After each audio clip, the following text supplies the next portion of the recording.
itu kamu memakai apa gitu, kain seperti warnanya aja kayak begitu, kok nggak menarik banget gitu. Jelek gitu ya. Terus yang keempat ini yang paling sulit. Keempat adalah memenuhi jumlah yang diminta sama mereka dalam waktu 1 bulan. Emang apa sih yang dipakai Pak Jokowi, yang kayak mana sih yang dipakai Pak Jokowi? Yang dipakai oleh Pak Jokowi adalah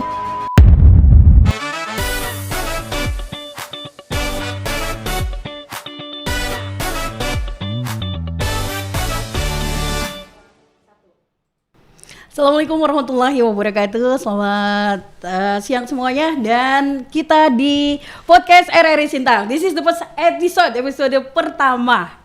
Kita akan membicarakan sesuatu yang mendunia dari Sintang.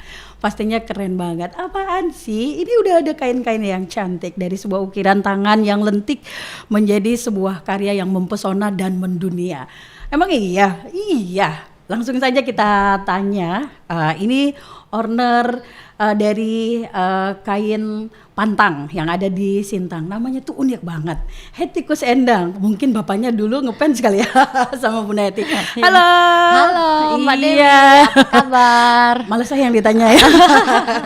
Baik, alhamdulillah. Gimana Hetty juga? Ya, puji Tuhan, sehat sampai hari ini ya, sampai bisa ada di RRI ikuti podcast bersama Mbak Dewi. Iya. Saya berterima kasih atas undangannya. Mungkin nanti Mbak Dewi pengen tahu nih sepertinya kain pantang itu apa dong sih gitu. Iya, kain pantang mendunia, UMKM mendunia dari Sintang. Ini sesuatu yang sangat membanggakan sekali. Pemirsa podcast RRI Sintang, yang lebih membanggakan ini kemarin 18 sampai 25 Mei 2004 di Bali ada event yang sangat besar, yaitu event dunia juga ya, World Water Forum ke-10. Nah, kain-kain ini ternyata dipakai oleh Bapak Jokowi, kemudian juga dari perwakilan-perwakilan lainnya. Itu gimana ceritanya? Kok bisa gitu tiba-tiba dipakai di World Water Forum gitu? Saya juga tidak pernah menyangka ya, karena gini, saya memang tahu gitu informasi terkait KTT gitu, KTT WWF, tapi memang kita nggak pernah kebayang gitu kan. Cuma memang perjalanan, mungkin saya sedikit cerita bahwa kenapa sih kain pantang? Banyak orang bertanya, apa itu kain pantang? Sebenarnya pada ide awalnya 10 tahun yang lalu saya mendirikan galeri kain pantang ini adalah saya ingin mengangkat tentang kearifan lokal gitu. Kearifan lokal. Bagaimana suatu potensi daerah yang kita harus angkat dan harus kita kenalkan. Sebenarnya itu aja awalnya gitu. Berawal memang dari orang tua, kebetulan mama mertua saya adalah penenun, yang saya melihat bahwa ini adalah karya seni yang sangat tinggi, tetapi itu hanya simpan di lemari gitu. Simpan di lemari, hanya simpan di tempat-tempat yang tidak dilihat orang gitu. Tetapi karena saya memang punya saya senang dengan wasra, jadi saya melihat bahwa ini orang harus tahu gitu. Akhirnya saya mulai pasarkan melalui media sosial, dan saya juga memilih nama Instagramnya itu yaitu kain pantang gitu, galeri kain pantang. Nah, di bahasa Dayak aslinya itu adalah menenun, itu adalah memantang.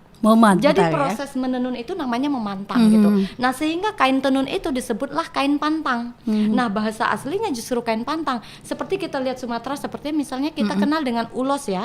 Nah, itu punya ciri khas gitu. Nah, bagaimana seperti Palembang kita kenal dengan songket. Nah ketika kita bicara tenun itu kan secara umum ya, tenun Bali, tenun NTT. Tetapi kalau kita bicara Kalimantan saat ini, kita bicara kain pantang, itu punyanya orang Kalimantan.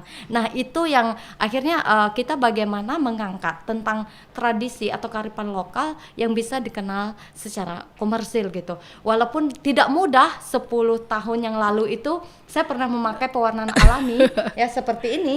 Nah, ini pernah ini teman saya, itu kamu memakai apa gitu, kain seperti warnanya aja kayak begitu, kok nggak menarik banget gitu. Jelek gitu ya. Jelek gitu. Tetapi saya nggak tahu ya, saya tuh percaya bahwa saya melihat proses demi proses yang dilakukan, bahwa ini ada cinta, ada harapan, ada filosofi di balik kain ini. Jadi bukan hanya sekedar kain yang dibuat gitu, tetapi ada filosofi yang lahir dari kehidupan sehari-hari suku Dayak yang ada di Kabupaten Sintang. Nah, itulah yang membuat saya terus konsisten gitu, bahwa orang harus tahu tentang ini.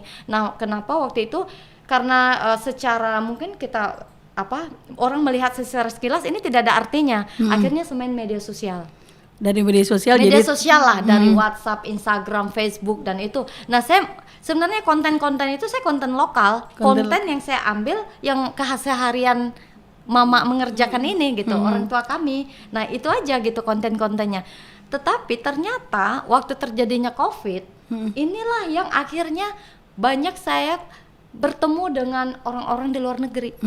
Ternyata senang akan kain tradisional. Awalnya seperti itu dari pas Awalnya COVID seperti ya? itu gitu. Nah sehingga semakin mereka memberikan saya apresiasi, sehingga saya ini kita layak gitu menjaganya sebagai pelestarian budaya Indonesia. Iya, this is the long story ya. Jadi Iya. story yang panjang 10 tahun yang lalu, panjang bayangin gitu. aja ya. Jadi Dan perjalanannya sekarang tuh luar biasa gitu. Luar biasa. Dan akhirnya tiba-tibalah sampai saat ke World Water Forum itu. Iya. Selain itu juga bisa memperkerjakan masyarakat setempat. Selain Iya, keluarga juga benar. ya terbantu. Iya, yang awalnya itu hanya mama sama moyang sama keluarga itu hanya beberapa bibi.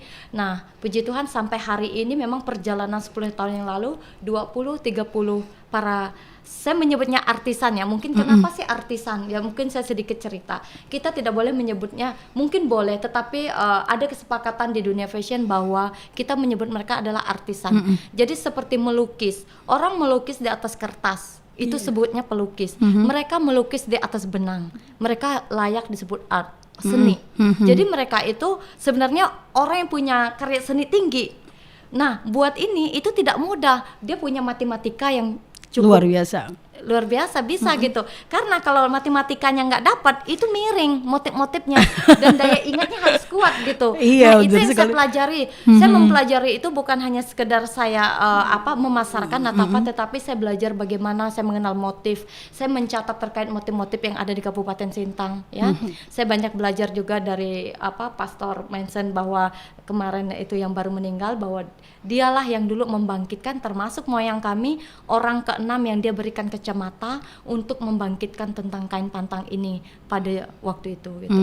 Nah, saya berpikir bahwa 10 tahun yang lalu saya melihat ini orang tua yang memantang gitu. Regenerasinya tidak ada. Saya berpikir caranya apa sehingga ini terus, supaya ada regenerasi, saya harus melakukan sesuatu. 10 tahun yang lalu saya memikirkan itu, sehingga hal ini saya harus kembangkan. Bagaimana caranya? Pendampingan, pelatihan itu nggak cukup kalau kita tidak mencarikan solusi ekonominya, karena disitulah dampak yang terlihat gitu. Nah sekarang kami sekitar 150 artisan yang ada di Kabupaten Sintang. Wah, luar yang biasa sudah banget. bersama Galeri Kain Pantang yang sudah 100, tercatat. banyak sekali ya. Jadi itu di mana? Apa namanya, base campnya atau tempatnya gitu? Kalau kebetulan dulu itu saya Galeri Kain Pantang itu beberapa artisan yang untuk memasarkan produknya. Akhirnya saya mendirikan sebuah yayasan, yaitu Yayasan Rumah Belajar Kain Pantang. Baru 2000 berapa kemarin sudah berbadan hukum. Saya ingin bahwa harus ada regenerasi gitu. Jadi udah yang usianya udah tua, sekarang regenerasi ke anaknya terus menerus. Nah sekarang sudah ada umur 15, 17 tahun, bahkan yang berkuliah di luar, mereka balik untuk menenun. Karena apa? Punya nilai ekonomi. Nah itulah cita-cita pemerintah, bagaimana menciptakan lapangan pekerjaan di daerah, regulasi itu gitu, sehingga kebijakan-kebijakan pun akhirnya mengentaskan kemiskinan itu masuk. Nah dalam bayangan saya dulu, saya tidak pernah membayangkan bahwa ini bisa secara ekonomi juga sangat membantu. Saya dulu hanya membayangkan bahwa pertama saya hobi, kedua saya hanya pelestarian, bahwa ini tidak boleh punah, dan saya anak cucu saya nanti harus tahu bahwa kami punya budaya ini. Itu dulu poinnya awal ceritanya gitu. Keren. Jadi perjalanannya akhirnya dipakai sama Pak Jokowi pun sampai hari ini saya masih kayak kok bisa ya gitu ya.